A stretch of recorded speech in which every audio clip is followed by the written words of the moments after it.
almarhumah di rumah ini, saya yakin abang kita ini suami yang soleh. Saya yakin. Istri menderita kurang lebih 3 tahun, Bang. Tetap sabar. Dibawa kemana-mana sudah berobat, sudah sabar. Dan beliau ikhlas melepas istrinya karena sudah berusaha, walaupun dalam hatinya sedih. Ingat, ketika suami ikhlas bersedih dia kepergian istrinya, ada hadis, apa kata Nabi? Ayyuma imra'atin matat wa zawjuha 'anha radin illa dakhalatil jannah. Ketika istri meninggal, suaminya ikhlas dengan arti ikhlas itu jelas ya, pandangan Allah ya. Tak ingin kecewa, tersiksa istrinya lagi, ikhlas dia melepasnya walaupun sedih. Apa kata Nabi? Illa dakhalatil jannah. Balasan perempuan itu, istri itu adalah surga. Saya yakin mudah-mudahan kakak kita yang telah dipanggil Allah balasan diberi oleh Allah surga. Amin. Ya Rabbal alamin. Surga. Sedih abang. Tapi kadang ada juga yang suaminya sedih. Begitu sedih menangis muka orang, tutupnya satu matanya, satu lagi terbuka. Tapi itu buka sebelah kiri. Di rondo orang kiri. Kita di sini sana. Sering bahas ya. 2. Ada pula kadang suami itu menangis muka orang, begitu masuk kamar merdeka katanya. Selesai itu selesai di sini. Ada saking sedihnya dilangkahinya main istrinya sambil menangis. Ditarik orang, kenapa bang langkahi kakak itu bang, cinta kali abang sama kakak itu cinta deh, sedih abang sedih deh. Lalu kenapa dilangkahi? Dulu deh waktu kakakmu hidup bertengkar kami, apa kata kakakmu? Tak boleh kau nikah kecuali langkahi mayatku dulu. Lakukan deh ini.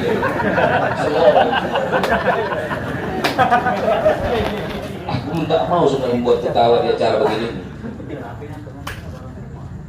supaya jangan serius sekali. Bapak Ibu yang saya muliakan dan senantiasa dalam kemuliaan Allah Subhanahu wa taala. Di mana tadi? Lupa. Istri yang solehah, istri solehah, suami soleh. Mudah-mudahan dengan kesolehan abang kita ini memasukkan kakak kita ke dalam surganya Allah Subhanahu wa taala. Amin. Saya yakin obat sudah dibawa, bukan obat yang tidak mujarab, bukan obat yang tidak ampuh, bukan dokternya yang tak handal. Memang sudah Allah meminta kakak kita untuk kembali kepada Allah Subhanahu wa taala. Kita cinta, tapi Allah lebih cinta. Ingat kata hadis, wahbib ma syi'ta fa innaka mufariqum bih. Cintailah segala sesuatu yang ingin kau cintai. Setiap yang ingin kau cintai itu pasti berpisah denganmu. Pasti berpisah. Hadis ini panjang, 3 nih. Yang pertama, isma syi'ta, hiduplah suka hati kau, hidup kata itu. Tapi ingat, fa innaka mayyitun, maka sungguhnya kau pasti akan mati. Kalau sudah mati tahu siapa kau, siapa aku itu. 2, waf'al ma syi'ta, buatlah sesuka hatimu di dunia ini, buat. Tapi ingat, fa innaka majziyun bih, maka sesungguhnya setiap perbuatanmu pasti akan mendapatkan balasan, hitam atau putih. Kenapa? Bumi akan menceritakan apa yang kita lakukan. Apa kata bumi? Bi anna yauma idzin tuhadditsu akhbaraha. Bumi akan menceritakan apa yang kita lakukan selama hidup di permukaan bumi ini. Kenapa bumi bercerita kepada Allah? Bi anna rabbaka auhalaha, karena bumi hanya tunduk dan patuh kepada Allah Subhanahu wa taala. Maka sering saya sampaikan Bapak Ibu, bumi ini memanggil kita sebanyak 5 kali dalam sehari semalam. Apa panggilan bumi? Yang pertama panggilannya, hai manusia, kalian berjalan di atas punggungku, tapi ingat kalian akan kembali ke dalam perutku, kata bumi. 2, panggilan bumi, hai manusia, kalian makan beraneka ragam di atas punggungku, tapi ingat kalian akan dimakan cacing dalam perutku.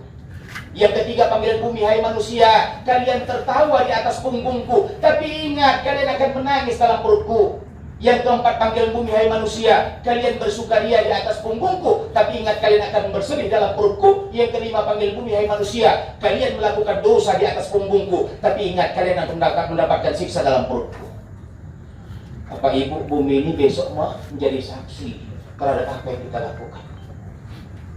Ini yang harus kita ingat, kita akan balik kepada Allah. Harta tinggal. Maka pepatah orang kampung kami, aku tak pala pandai bersinandung, tapi bahasa pantunnya begini. Kain palaikat dibawa mandi, setelah mandi dibawa pulang, amal ibadat dibawa mati, harta banyak tinggal di orang. Yang kita bawa cuma amal amal ibadah kepada Allah Subhanahu wa taala. Bapak Ibu pengunjung takziah yang kami muliakan dan senantiasa dalam kemuliaan Allah Subhanahu wa taala. Bagi abang kami sebelum masuk kepada kita, kami yakin tak perlu bilangkan sabar lagi. Kalau saya lihat memang betul-betul kuat abang kami ini, sehingga tak layak kita mengucapkan sabar karena malam ketiga ini. Karena biasanya mengucapkan sabar ini saya paling takut mengucapkannya.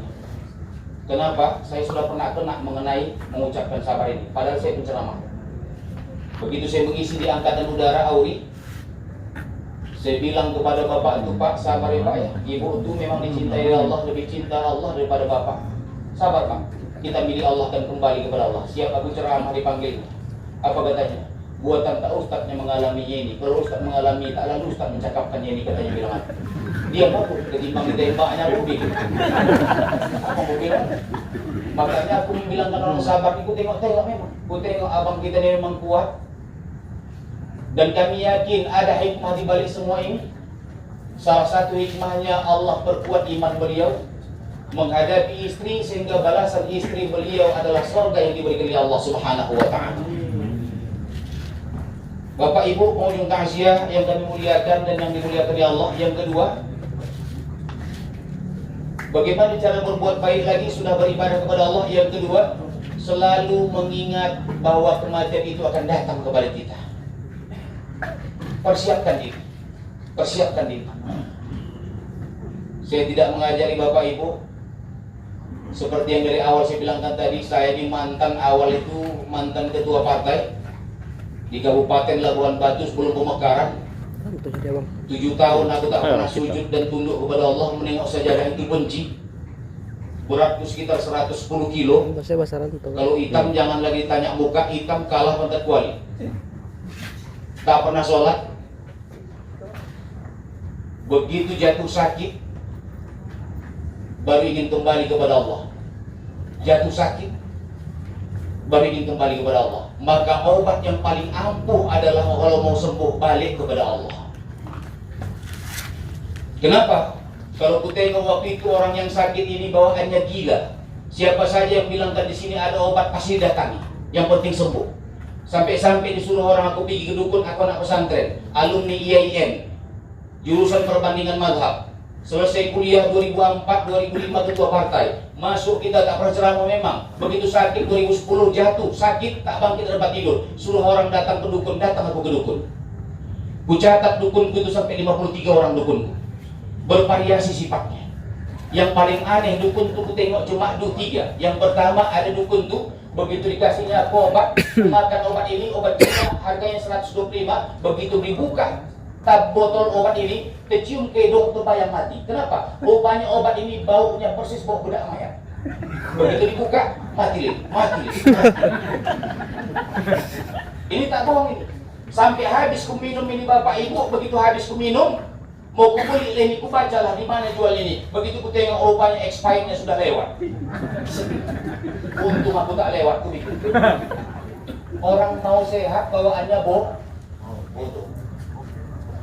Yang kedua, pergi aku ke dukun lagi.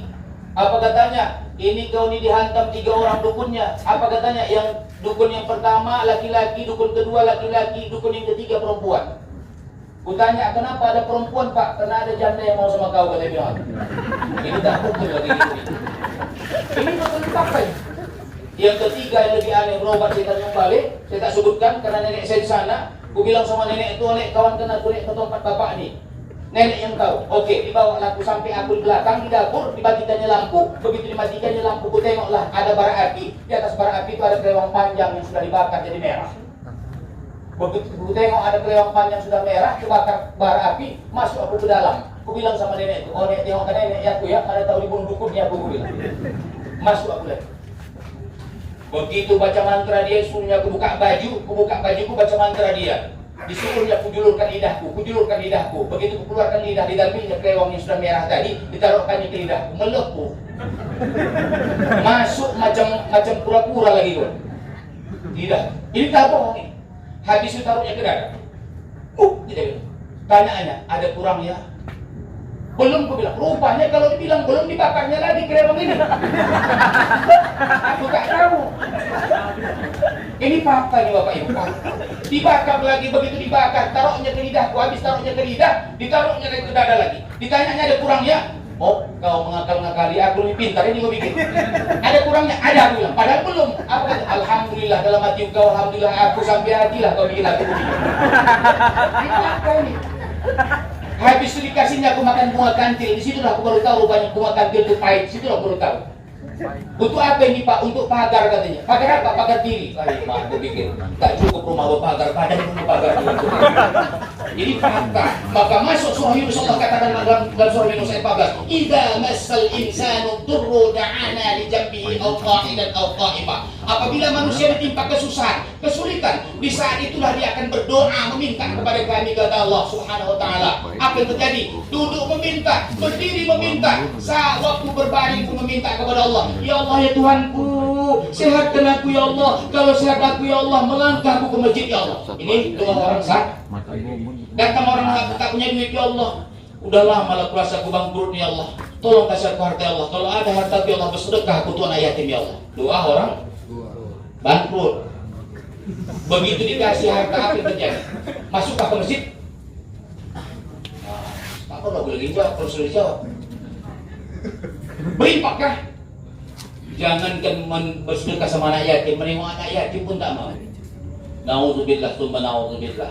Makanya kalau payah kita, ingat ya Bapak Ibu, orang yang mau mati itu di saat mau mati, apa kata orang Al-Quran? Li ajalin qarib fa asaddaqa wa akum minas salihin. Salah satu upaya tiket untuk masuk ke dalam surga ya Allah, apa kata orang mau mati? Fa asaddaqa, izinkan aku bersedekah ya Allah di saat menjelang akhir kematian. Asaddaqa, bersedekah. Jangan pelit. Kalau ditanya kepada kita semua, sukanya kita sama orang pelit? Tidak, jangankan kita, orang pelit pun tak suka sama orang pelit. Betul kan? Ya. Dia pelit. Jika ada punya abang di pelit, kalau rokoknya pun pengen dipinta. Dia rokoknya kan semacam ini. Itu biasanya, jangankan kita, orang pelit pun tak suka sama orang pelit. Udah, ini ulang kan. Artinya apa? Banyak ibadah kepada Allah sebelum datang.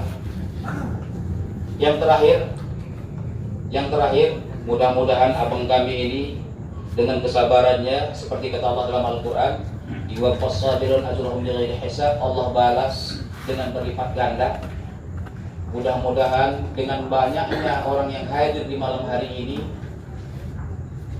Allah terima doa kita, Allah terimalah hajat kita, lalu meringankan apa yang dialami oleh abang kita, lalu mengalirlah pahalanya kepada almarhumah kakak kita, amin ya rabbal alamin. Dan juga kita berdoa kepada Allah agar abang kita selalu sehat, Allah berikan kekuatan, Allah berikan terus kelapangan rezeki, ketenangan pikiran, macamlah semuanya yang baik-baik kepada abang kita ini. Kalau untuk bilangkan sabar, tak perlu lagi kita, saya yakin abang kita sabar. Dan kami harapkan mudah-mudahan dengan menjaga anak ini bertambahlah pula memang amal ibadah dari abang kami ini, karena menyambung beliau sekaligus ayah sekaligus jadi ibu saat ini. Inilah mungkin yang dapat saya sampaikan, tidak memperpanjang kalam. Kalau ada kata-kata saya yang salah selaku sebagai anak, maklumlah, memang anak lah. Biasanya kalau anak itu cakap sembarangan, sembrono, mohonlah sudilah kiranya saya diperbanyak maaf. Inilah yang dapat saya sampaikan. Mohon ampun kepada Allah, mohon maaf kepada Bapak Ibu, abang dan kami. Sekali lagi kami mohon maaf. Akhirul kalam, billahi taufiq wal hidayah. Assalamualaikum warahmatullahi wabarakatuh. Waalaikumsalam warahmatullahi wabarakatuh.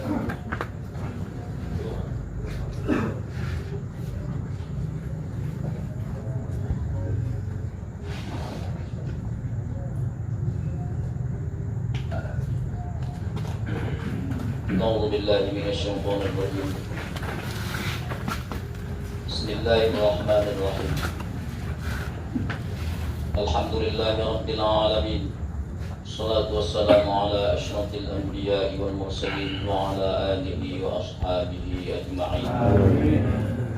اللهم إنا نشهد أنك أنت الله لا إله إلا أنت الأحد الصمد الذي لم يلد ولم يولد ولم يكن له كفوا أحد. اللهم اجعل ثواب ما قرأناه في هذا المحل من القرآن العظيم، واهدنا وبارك لنا بالآيات والذكر الحكيم، وتقبل دعاءنا يا رب مولانا إنك أنت السميع العليم. اللهم اجعل أهلهم صبورا، واجعل أهلهم صبورا، واجعل صبرهم كصبر نبيك أيوب عليه السلام يا رب العالمين. اللهم اجعل هذا المحل مقرونا بالرحمة، واجعل هذه المصيبة مملوءا بالحكمة. اللهم اغفر لهم وارحمهم وعافهم واعف عنهم، وأكرم نزلهم كما أكرمت نزول النبي صلى الله عليه وسلم، واجعل الجنة مثواهم يا رب العالمين.